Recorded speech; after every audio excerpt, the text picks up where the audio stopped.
जय हिंद, जय भारत। आज की कहानी है एक ऐसे महान क्रांतिकारी की जिसने अपनी मातृभूमि की आज़ादी के लिए अपनी पत्नी, परिवार, नौकरी, जीवन के हसीन पल सभी को त्याग दिया था।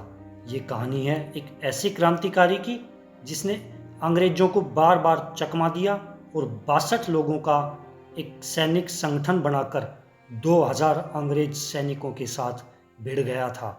मैं बात कर रहा हूँ मास्टर दादा के नाम से मशहूर क्रांतिकारी सूर्य सेन की, जिनके बारे में हमने विद्यार्थी जीवन में थोड़ा बहुत अध्ययन किया था। क्यों न आज इनके महान जीवन के बारे में बात करके इनको फिर से याद किया जाए। सूर्य कुमार सेन का जन्म 22 मार्च 1894 को आज के बांग्लादेश के चटगांव जिले के नोवापाड़ा नामक गांव में हुआ। इनके पिता का नाम राजमणि सेन व माता का नाम शशिबाला था। 5 वर्ष की आयु में ही इनके पिता की मृत्यु हो गई। इनके ताऊजी ने ही इनकी परवरिश की थी। जब ये शुरुआती शिक्षा पूरी करने के बाद बहरामपुर कृष्णलाल कॉलेज में अध्ययन के लिए गए तो यहाँ पर इनका संपर्क एक ऐसे व्यक्ति से होने वाला था जो कि क्रांतिकारी दल युगांतर से जुड़े हुए थे। ये व्यक्ति थे कॉलेज के प्रोफेसर सतीश चंद्र चक्रवर्ती, जो अपने विद्यार्थियों में से ऐसे नौजवानों की तलाश में रहते थे जो हथियार के दम पर देश की आज़ादी में योगदान दे सके। इन्होंने सूर्य कुमार को भी युगांतर दल का सदस्य बना लिया। शिक्षा पूरी होने के बाद 1917 में सूर्य सेन अपने गांव के ही उच्च विद्यालय में गणित के अध्यापक बन गए। परिवार चाहता था कि ये सरकारी सेवा करे, परंतु विधाता ने तो इन्हें देश की सेवा के लिए ही बनाया था, इसलिए इन्होंने नौकरी को ठोकर मारकर आज़ादी का रास्ता चुना। परिवार वालों ने इनके लाख मना करने के बावजूद भी इनका विवाह नगेंद्र नाथ दत्त की पुत्री पुष्प कुंतला से कर दिया, परंतु देश को आज़ाद कराने के जोश में इन्होंने पत्नी का भी त्याग कर दिया। इनका कहना था कि मातृभूमि और धर्म पत्नी दोनों में से किसी एक का ही साथ निभा सकता हूँ। 11 वर्ष तक अपने पति के बगैर जीवन गुजारने के उपरांत इनकी पत्नी की मृत्यु हो गई। इस प्रकार इन दोनों ने मातृभूमि के लिए अपने ग्रस्त जीवन का बलिदान कर दिया। अब बात करते हैं इनके द्वारा आज़ादी में दिए गए योगदान के बारे में। सूर्य सेन ने साम्य आश्रम दल नामक एक संगठन बनाया। इस दल ने असहयोग आंदोलन में गांधी जी का साथ दिया, परंतु आंदोलन वापस लिए जाने पर इन्होंने ठान लिया कि अब ये लोग अपनी आज़ादी की लड़ाई हथियारों के दम पर खुद लड़ेंगे। सबसे पहले तो इन्होंने आपस में चंदा इकट्ठा करके हथियार खरीदे। ज़्यादा धन इकट्ठा करने के लिए इन्होंने डाके डालने शुरू कर दिए। सूर्य सेन के दल ने 23 दिसंबर 1923 को रेल कंपनी की एक घोड़ा गाड़ी को लूट लिया, जिसमें रेल कंपनी के कर्मचारियों की सैलरी के 17,000 रुपये थे, जो उस समय के हिसाब से बहुत अधिक थे। इस लूट के बाद ये लोग चटगांव से 3-4 किलोमीटर दूर बहर घराट नामक गांव में छुप गए। इस गांव में ज़्यादातर मुस्लिम लोग रहते थे। एक दिन एक पुलिस अधिकारी इनकी खोजबीन करने लगा तो ये लोग गांव छोड़कर भागने लगे। पुलिस अधिकारी के कहने पर गांव वालों ने इनका 20 किलोमीटर तक पीछा किया। इन्होंने लोगों को डराने के लिए हवा में गोलियां चलाई। कितनी घटिया मानसिकता होगी इन गांव वालों की। लगातार भूखे प्यासे चलते रहने के कारण क्रांतिकारी बुरी तरह से थक गए। सूर्य सेन व अंबिका चक्रवर्ती ने एक योजना बनाई कि ये दोनों जहर खाकर यहीं पर मर जाएंगे, ताकि पुलिस दल इनकी लाश के पास ही रुक जाएगी और इनके बाकी के साथी आसानी से भाग जाएंगे। इनकी समझ व आज़ादी के जुनून का कोई जवाब नहीं। आज़ादी के लिए पागल हुए ये दोनों महान देशभक्त जहर खाकर यहीं पर लेट गए, लेकिन जहर काफ़ी पुराना था, इसलिए इन दोनों की जान बच गई। परंतु इस बारिश वाली रात्रि में ये दोनों अचेत अवस्था में सुबह तक यहीं पर पड़े रहे। शायद इनके देश प्रेम ने मौत को भी हरा दिया था। बहुत ज़्यादा कमजोरी की अवस्था में पुलिस ने इन्हें पकड़ लिया और इन पर मुकदमा चलाया गया। वकील यतीन्द्र मोहन सेन गुप्त ने इन दोनों की कोर्ट में इतनी अच्छी पैरवी की ये बेगुनाह साबित कर दिए गए। इनका एक साथी अनंत सिन्हा कलकत्ता में गिरफ्तार हुआ, किंतु उसे भी कोर्ट ने बेगुनाह करार दे दिया। अब अंग्रेजी सरकार की नज़र इन क्रांतिकारियों पर रहने लगी। अंग्रेजी सरकार ने अक्टूबर 1924 में एक कानूनी आदेश के द्वारा क्रांतिकारियों की गिरफ्तारी आरंभ कर दी।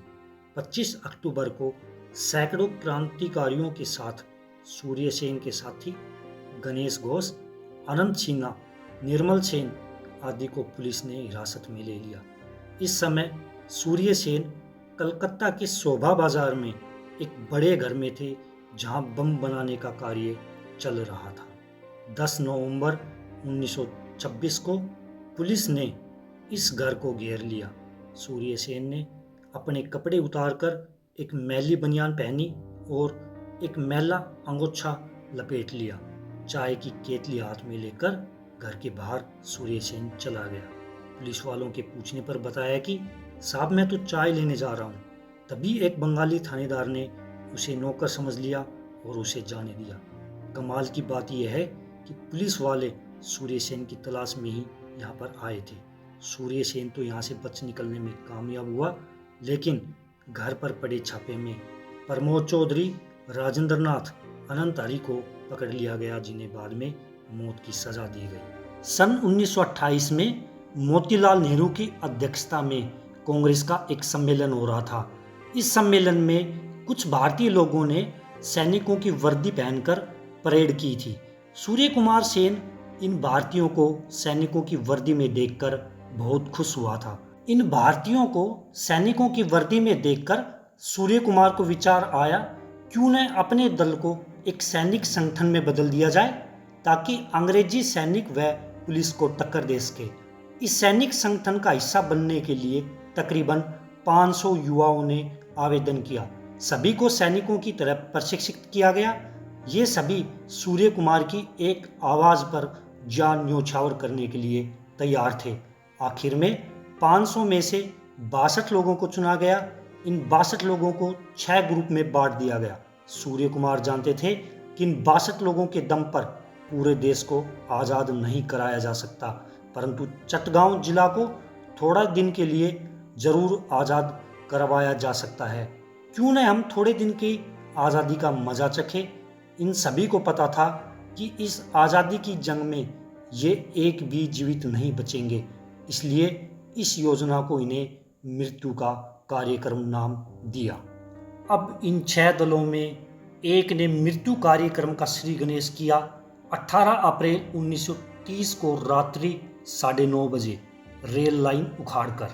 अन्य दलों ने दूरभाष केंद्र, डाकखाना व बंदरगाह की सूचना प्रणाली को नष्ट कर दिया। लोकनाथ बाल का जो दल था वो टैक्सी कार चलाकर अंग्रेजी सेना के शस्त्र घरों को लूटने के लिए चल पड़ा। इनकी वर्दी को देखकर शस्त्र घर के चौकीदार इन्हें बड़े अधिकारी समझकर सलामी देने लगे। क्रांतिकारियों ने इन चौकीदारों को गोली मार दी। गोली की आवाज़ सुनकर कुछ अंग्रेज अधिकारी बाहर आ गए। दोनों तरफ से गोलीबारी शुरू हो गई।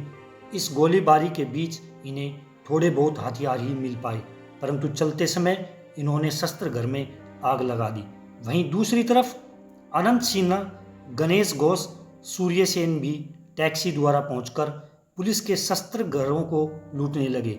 इस लूट में इन्हें भारी मात्रा में हथियार, गोला बारूद प्राप्त हुए। इसके बाद ये सभी अपने मुख्यालय निजाम पलटन मैदान पर सुरक्षित लौट गए। इस कामयाबी से खुश होकर क्रांतिकारियों ने सेनापति सूर्य सेन को सैनिक सलामी दी। तिरंगा झंडा फहराकर चटगांव की आज़ादी की घोषणा की। मास्टर दादा सूर्य सेन ने अस्थायी क्रांतिकारी सरकार का गठन किया, जिसका राष्ट्रपति सूर्य सेन को बनाया गया। सभी युवकों से अपील की गई कि वे क्रांतिकारी हुकूमत का समर्थन करें। क्रांतिकारियों के ठिकाने का पता पुलिस को मिल गया था। जलालाबाद की पहाड़ी चटगांव शहर से 4 किलोमीटर दूर थी।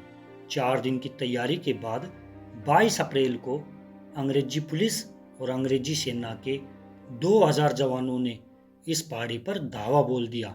साथ ही साथ एक ऐलान भी करवा दिया गया कि जो लोग इन क्रांतिकारियों को पकड़ने में अंग्रेजी सेना की मदद करेगा उसे 5,000 रुपये का इनाम भी मिलेगा। इस लालच में एक बड़ी संख्या में लोग पुलिस के साथ हो लिए। पुलिस व सेना के घेरे को तोड़कर भाग जाना अब क्रांतिकारियों के लिए बड़ा मुश्किल हो गया था। एक तरफ हजारों की संख्या में दुश्मन, दूसरी तरफ ये 60-65 की संख्या में भारत माता के वीर सपूत। कोटि कोटि नमन करता हूँ इन वीर सपूतों का, जिन्होंने लड़ते हुए मर जाने का फैसला लिया। दोनों तरफ से गोलीबारी शुरू हो गई।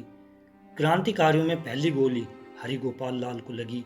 गोली लगते ही उन्होंने लोकनाथ बाल से कहा, सोना भाई, अब मैं आपका साथ नहीं दे सकता। लोकनाथ ने कहा, कोई बात नहीं, क्रांतिकारियों की तरह मृत्यु को अपने गले लगाओ। कुछ ही देर पश्चात हरिगोपाल को एक और गोली लगी और इस महान आत्मा ने अपने प्राणों का बलिदान दिया।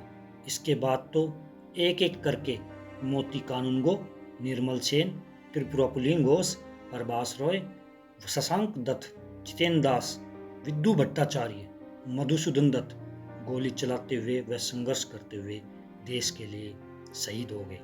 अर्धेंदु दस्तीदार को भी गोली लगी। अंबिका प्रसाद चक्रवर्ती बुरी तरह घायल हो गए। विनोद दत्त के दाएं कंधे पर गोली लगी। कुछ देर के लिए वह बुरी तरह जख्मी हो गए थे। जब होश में आए तो निर्मल दादा ने उन्हें दोबारा से राइफल पकड़ा दी और कहा, बाएं हाथ से गोली चलाओ। इस प्रकार विनोद दत्त बाएं हाथ से गोली चलाने लगे। इनका जज्बा यही था कि आत्मसमर्पण न किया जाए, बल्कि मरते दम तक संघर्ष को जारी रखा जाए। जलालाबाद के संघर्ष में 11 क्रांतिकारी शहीद हुए। सेना व पुलिस के 160 जवान भी इस लड़ाई में मारे गए। एक क्रांतिकारी अर्धेंदु दस्तीदार घायल अवस्था में पकड़े गए। उन्हें पुलिस ने बहुत यातनाएं दी, किंतु उनसे कोई भी राज नहीं उगलवाया जा सका। इस घटना के बाद शेष क्रांतिकारी यहाँ से बचकर चंदननगर चले गए, जहाँ पर फ्रांस देश का कब्जा था। सभी क्रांतिकारी चंदननगर में यह सोचकर बैठे थे कि फ्रांसीसी क्षेत्र में अंग्रेज की पुलिस नहीं आएगी। लेकिन एक दिन कलकत्ता की पुलिस ने चंदननगर में उस घर को घेर लिया जिसमें चटगांव से भागे हुए क्रांतिकारी रह रहे थे। सभी तरफ से गिर जाने पर क्रांतिकारियों ने गोलियां बरसानी शुरू कर दी। यह संघर्ष जब तक चला जब तक कि क्रांतिकारियों का गोला बारूद खत्म न हो सका। इसके बाद सूर्यसेन को छोड़कर लगभग सभी क्रांतिकारियों को गिरफ्तार कर लिया गया। सूर्यसेन ने अंग्रेजी पुलिस की नाक में दम कर दिया था। अब पुलिस किसी भी कीमत पर सूर्यसेन को पकड़ना चाहती थी। एक दिन पुलिस को नृपेंद्र रंजन सेन नाम का एक मददगार मिल गया। पातिया के थानेदार माखनलाल दीक्षित के कहने पर इस मददगार नृपेंद्र रंजन सेन ने सूर्यसेन को अपने घर पर खाने के लिए बुलाया। 16 फरवरी 1933 को शाम के समय सूर्यसेन अपने कई साथियों के साथ गोईराला गांव में इस मुखबिर के घर चले गए। विख्यात क्रांतिकारी कल्पना दत्त भी उनके साथ थी। पूर्व योजना के मुताबिक अंग्रेजी पुलिस ने इस घर को चारों तरफ से घेर लिया। इसकी जानकारी होते ही क्रांतिकारियों ने गोलियां चलाते हुए फरार होने की कोशिश की। सूर्यसेन और कल्पना दत्त निकलने में कामयाब हुए।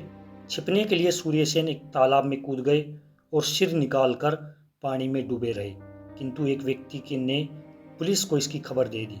पुलिस ने सूर्यसेन को गिरफ्तार कर लिया और सूर्यसेन के 6 साथी अगले दिन जमींदार नृपेंद्र रंजन सेन के घर से पकड़े गए। 3 महीने बाद कल्पना दत्त भी पकड़ी गई। इस तरह सूर्यसेन का एक विशेष सहयोगी तारकेश्वर दस्तीदार भी 19 मई 1933 को पकड़ा गया। सभी पर मुकदमा चला। सूर्यसेन व तारकेश्वर दस्तीदार को फांसी की सजा सुनाई गई। कल्पना दत्त को आजीवन काले पानी की सजा सुनाई गई। 12 जनवरी 1934 को सूर्यसेन व तारकेश्वर को फांसी दे दी गई। वंदे मातरम का जय घोष करते हुए ये दोनों वीरतापूर्वक फांसी के तख्ते पर चढ़ गए। मास्टर दादा सूर्यसेन को पकड़वाने वाले थानेदार माखनलाल दीक्षित व गोईराला के जमींदार नृपेंद्र रंजन सेन का कुछ समय पश्चात अनजान लोगों ने कत्ल कर दिया। तो सीधी सी बात है, यह कार्य क्रांतिकारियों का ही रहा होगा।